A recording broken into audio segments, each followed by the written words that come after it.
Hello everyone, my name is Stefan and welcome to Bedtime Stories Part 6. We're already Part 6 in a very low, heavy game.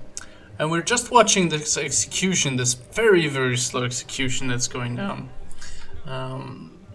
We have been asked by Tubir to check whether or not we can get him out. Doesn't seem so far. First of all, I want to try talking to that levy again. And then I want to see if I can talk to any of these guys. We'll see. This armored levy is almost a mirror image of his comrade who stands on the other side of the execution platform. You sense that something about them is subtly different, but at first glance you can't quite determine what it is. He nods and greets you in a remarkably similar voice. Hello, visitor! How much time do you have left before you degrade into component matter? I have only existed for 14 days, so by the standard calendar I have 299 remaining, unless I'm killed in the line of duty. Let's examine this guy. The face of this levy is nearly identical to his comrade on the other side of the execution platform. If they're different, the variations are extremely subtle and random. A slight difference in the shape of the ears, perhaps, or a barely discernible quirk of the lips when he smiles, as he does constantly. Otherwise, the two men could be twins. Actually, they are even less distinguishable than twins. Perception. One other detail catches your attention. Almost hidden by the levy's armor is then a tiny fetish or charm, a roughly fashioned representation of an archway or a window, made from bits of metal, wood, and glass. What is that little object you have attached to your armor? Did you make it yourself? For the briefest moment, the levy's smile nearly falters. That is my year. The year that was taken from a citizen to create me. It reminds me of the front window through which he would have seen, the pretty girl who sells the false birds. Would have been a good year. Why do all levies look the same? This is how we emerge from the machine, but we aren't truly the same. Citizens can't always recognize the levies they raised, and some can tell us apart by looking closely. I'd like to go up on the platform. I'm afraid that is not permitted during an execution. The levy's smile never falters.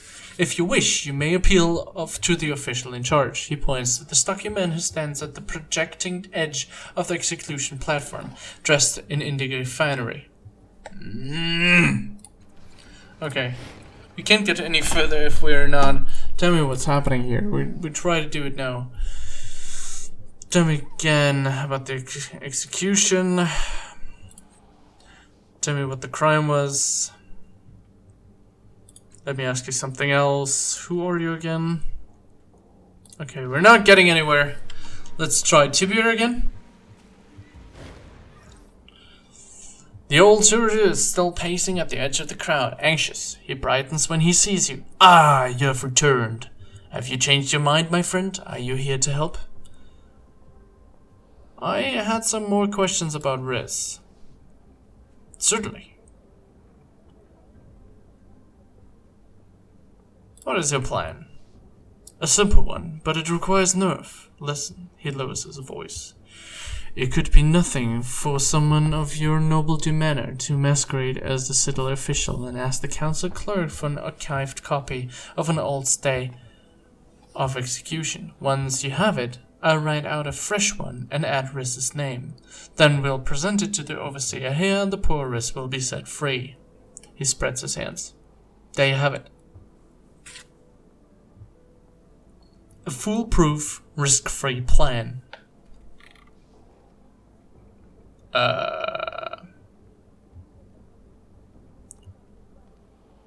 This sounds like an extremely risky plan. Nonsense, he says, waving a hand. It couldn't be simpler. Just be calm, confident, and wear a winning smile. He gives you a winning smile. Would it be simpler to talk the crowd at the execution, convince them to rise up and free Riz? Tibia looks uneasy. Well, you're welcome to try, friend, but leave me out of it. Sagar's Cliff's crowds are notoriously bloodthirsty, and the execution officials are not known for their sense of humor. You might regret it later, and you'd be alone when you did. Where do I find the council clerk? He'd be in Government Square, of course. There's a podium outside the council tower. I can't think of a time he wasn't there. Sorry, I can't help you. Have a heart, he says, shaking his head in disbelief. Can you really walk away when it's your power to save a man's life? I'm certain. Farewell. If I changed... Okay, I can still change my mind if I want to. I can try to talk to someone out there. If that's possible. No, you can't. Not possible. I'm going. Okay. Let's check out this area right here. There's this kid running around. Jerem. The child skids to a halt and rubs his forehead with a grimy forearm, leaving arrow tracks of dirt across his ruddy skin. Hey, Shuva, he pants, shading his eyes from the sun and grinning up to you. Never seen you before? You called me Shuva, what does that mean? Huh? Jerem says. A cautious light enters his eyes. Really? You never heard it? No. A nervous blush colors his cheeks. It doesn't seem like he's afraid of you, though. It's not mean. Not really. It's a nickname for adults. Jerome glances at your face and goes for it. Some adults are nice to kids, hey? Pat the hat, here's a flower, a bit of clash, whatever. But some aren't so nice. They curse. They shove us aside when they're in the way. Kids remember shoves more than smiles, right? So, Shuva. Why are you so dirty? I don't know. Paya and Kellinor make me wash twice a day. Guess the dirt likes me, eh? Do you like playing in the market? Not always, but it's better than school, eh?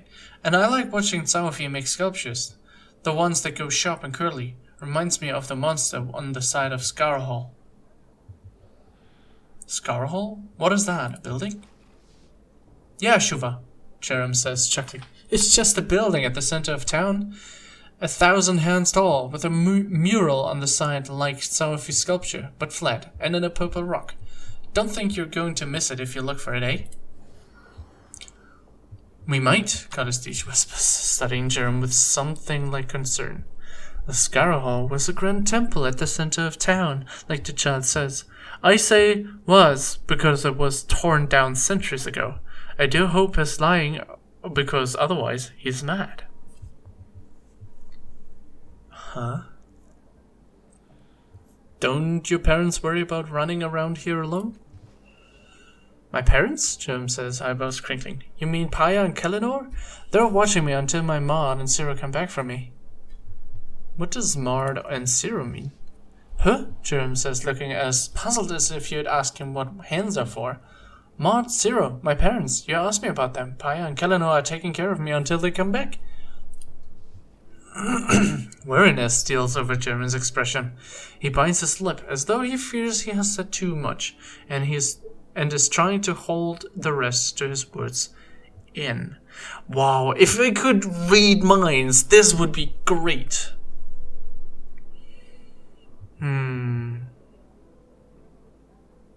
You keep using words I don't recognize. Where did you hear them? Jerem's face goes wide.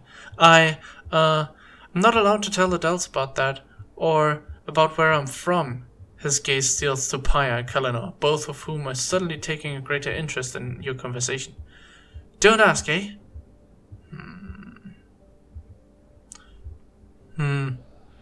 Let's persuade him? Don't worry, I know all sorts of secrets, and I never tell anyone. Oh, that's gotta be. Oh, we're very bad. Oh, we're very bad. Alright, never mind. Thanks. You're not my parents, but they also don't buy sugar when they're grumbling, you know? Farewell. So those are Pala and Kalanor. How do they look? Human, I guess. Merchant, Southeast Sculpture, Slaver, and that is Prata. Devil wears Prata. In the shadows cast by the folds of the merchant's cowl, you glimpse hints of verdant chitin, amber, mandibles erupting from pale human flesh. Her voluminous robes cannot hide the fact that her movements are off, as if too many joints inhabit too little space. But her voice is a warm, tumbling flood of spoken thoughts and impulses.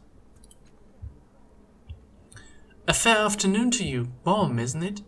Something begins humming in one of her many pockets, and her brilliant, multifaceted eyes flicker toward an invisible point in the distance. Well, not as warm as it could be, but this is the warmest minute of the week by a considerable margin. She trails off, but the hum continues. Oh, you have one of those tattoos too. Anyway, can I interest you of some prime artifacts? Dusty relics, Numenera of uncertain origin? You said someone else had my tattoo? Who?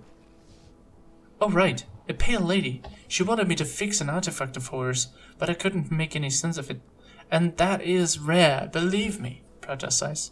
I felt sorry for her, to tell you the truth. She seemed sad, like she'd lost something and was never going to get it back.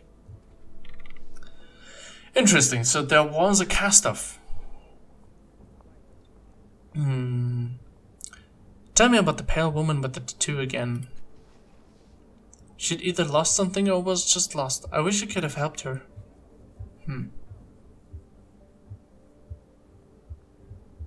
You appear to be transforming into an insect.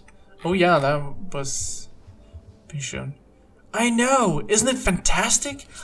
I think it might be caused by the interminglingly fields of the Numenera I use to organize my thoughts.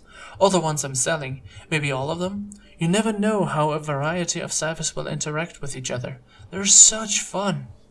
Okay. What is this noise, by the way, that's in the background all the time? Tell me about the... No. Tell me about the Numenera you use to organize your thoughts. Oh, it's simple, sort of. Prata pulls 3 tiny Numenera from her robes. A buzzing bird figurine, a green music box, and a circular spring. I have too many thoughts. If I tried to hold them all in one brain, I'd just stand and drool. You know? So each of these have a slight different purpose. Which one do you want to hear about? The bird figurine.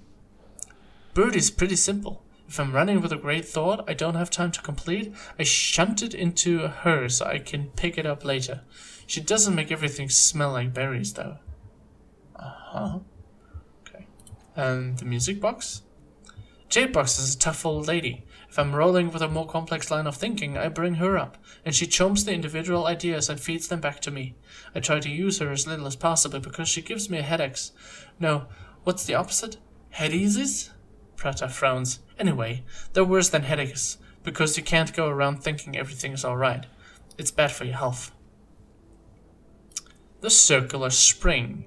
That's Rounda. She's a bit scary. I can shunt a bunch of thoughts into her, but she doesn't process them.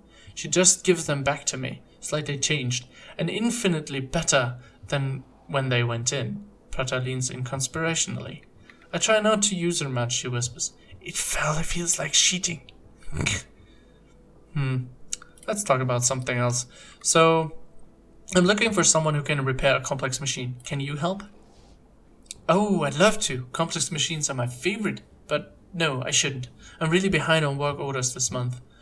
I may surprise you, but I'm very, very, very easily distracted. She shrugs beneath her robes. You're better off with someone else. Sorry.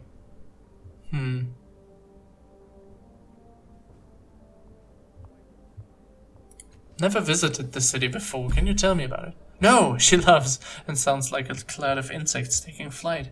I'll do better than that. Tell me anything about this place that worries you and I'll make it better. That's a guarantee. What part of the city should I see first? All of it. Take it from me. Everything is worth seeing, even the boring bits. Take your time, talk to everyone you meet, and keep your eyes open. And are there dangerous areas that I should avoid? Not at all, Prata says, waving her claws at you. I heard so many rumors about how their underbelly was ruled by vicious thugs, but when I went down there to make a trade, no one so much as glared at me. She hesitates. Of course, they were probably worried I was going to snip her heads off, but the underbelly is fascinating and worth the risk. Most everywhere is. I'm still finding my way. Think I could get a discount on your goods? Well, she says, looking momentarily uncertain. It's like watching a lone cloud passing across the summer sky. You know what? I'll give you a discount on everything I carry. From now until the last star in the sky collapses. Or, one of us dies. Can't do a thing about that. She laughs again, clearly unworried by the prospect. Okay, let's talk about something else. I want to use that discount we talked about. Okay, so she has similar things that I already have. She has a contingent subroutine. It's a cipher. The next time this character is reduced to 50% or less in health, or any stat pool, automatically refill health in all stat pools. Cool. That must be... yeah, that's kind of expensive. Ooh, that's also a third man cipher. Refill health, might, speed, and intellect for all party members. Cool. But it's a one-time use. Those are all one-time uses, the ciphers. She has a lot of them. A dart that does 20 chemical damage and confers bleeding. A reconstitutor that heals health.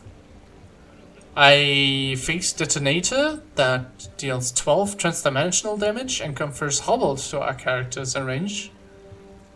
And a Presector gives minus 30% of evasion. Interesting. Area. Okay, I shouldn't have more ciphers, but she can still have a cipher. But they're too expensive. Okay. On it. Should we talk to Paya and Kalinor?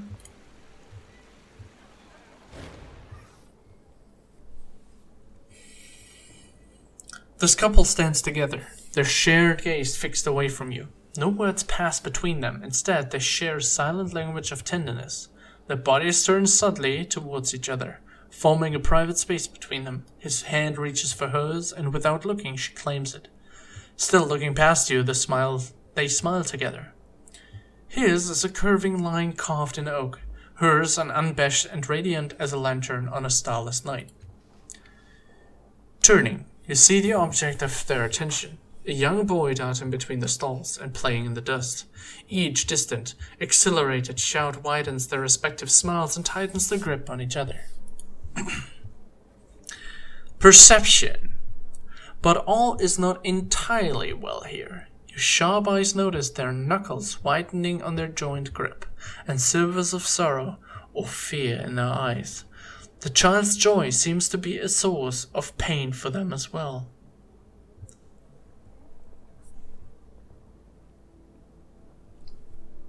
Jerem has an interesting vocabulary. Where did he learn those words?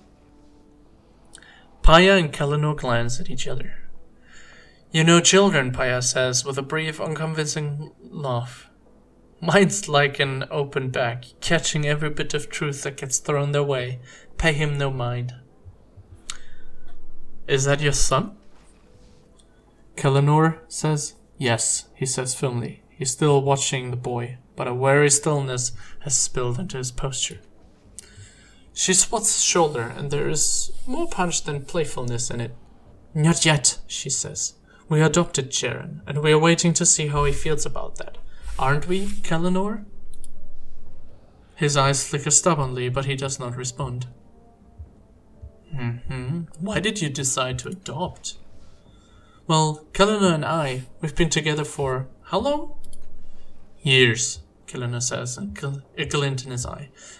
This is not a real couple, I'm pretty sure. And we knew we wanted children, so we tried, and tried, and we tried a lot. Some days I barely had time to put my clothes on before Cal took them off again. Interesting. Go on. Go on. Paya praises her eyebrows, but continues. Well, there was poor Cal practically falling asleep on the shift, forgetting his trousers half the time, and me with nothing to show for it but a glow on my cheeks. Clearly, we were both working with a barren field. Of faulty seats, Kellenor adds, deadpan. Does run in the family. So we decided to find a child who needed a home rather than getting old trying to make one of our own. That answer your question? More than adequately. I could have answered, I'm sorry, I need more details. Which I love a lot, this answer. Okay, what brings you here? Jerem likes it, Kelena says. The stern expression around his stern eyes softens somewhat. We don't have much time between shifts, Paya explains, or money to spend on frippery, so we bring him to the market when we can and watch him play. It's better than a night at the theater. Eleanor raises her clasped hands, kisses her bruised knuckles. Farewell. So there's something going on, something is fishy, but I don't seem to find it out. Seems like, oh, interesting. In several of the pieces, the creature depicted appears to almost lunge out for the stone, almost as if hurling itself at the sculptor. Perhaps that's why they were left unfinished. Yes, child. Sculptor. Slaver, Tolmagur. Whatever Tolmagur is.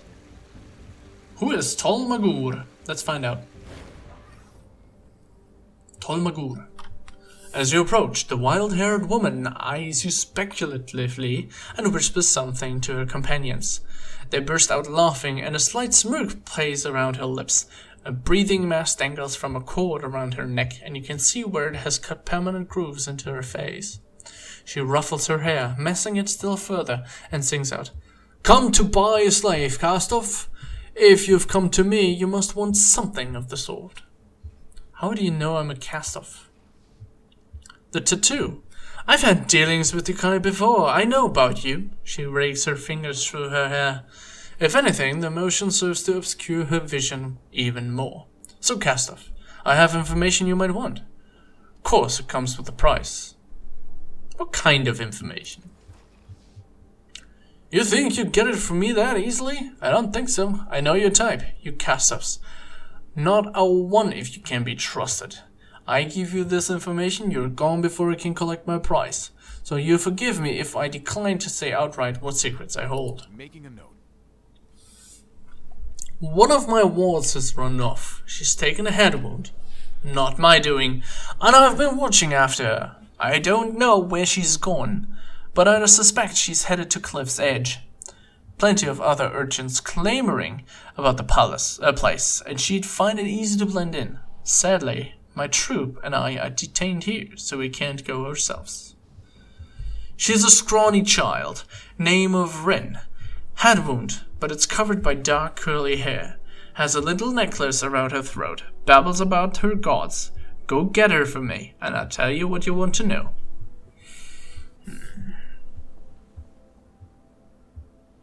Answer me a few other questions first. Tell me about yourself.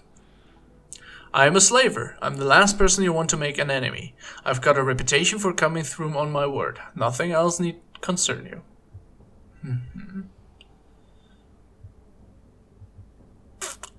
I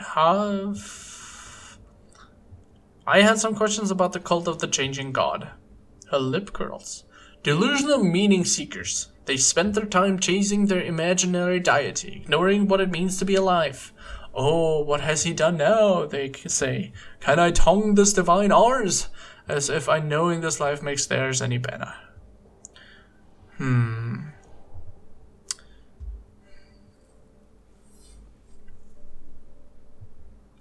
If studying his life provides meaning to theirs, who are you to judge?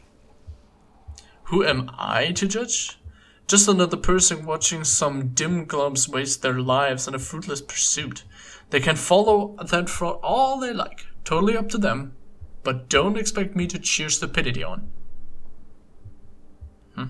That's true. Questions about Saga's cliffs. Ask someone who cares. I think the city is a sewer. Oh, okay. Order truth? You want to deal with them? Be my guest. Those pompous Aeon priests are up by Government Square. Think they can unlock the secrets of the past, but they're not focusing on what's most important, which is creating for the future. They say they're studying, learning, but the fact is they're not doing anything useful. Don't let them tell you otherwise. Very well. Okay, so we have another quest. The Beloved Slave. It's a secondary one. So, Toll thinks that Rin is hiding in the district of Cliff's Edge. She described Rin as a scrawny with a Cliff's Edge. Wherever that is. Let's take the map. Oh, wow. So the map is probably a little bigger then. Okay. Ready. Let's discover the rest of the city. Go. Interesting building. Yes.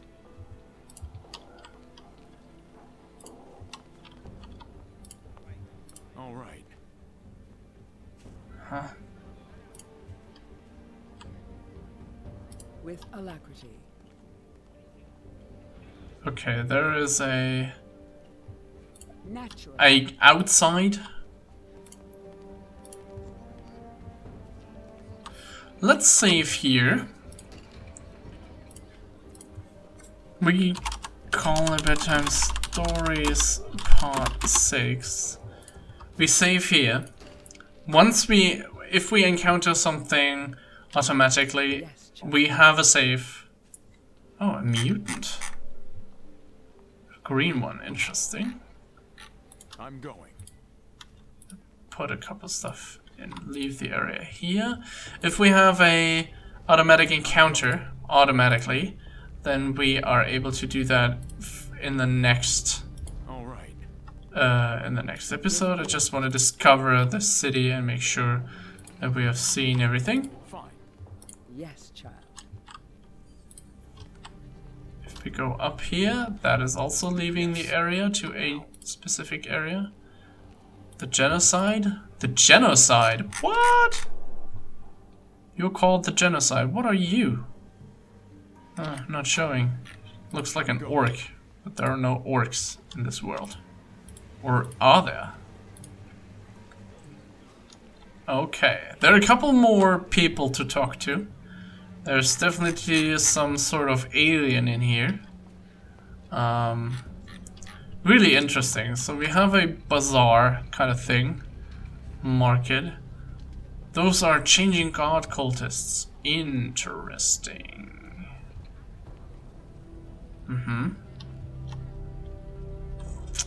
Interesting. Can we see where this goes? To Underbelly, to Cliff's Edge, and the Government Square. Those are actually the 3 squares that we need to go to. This is a nice area. Cool.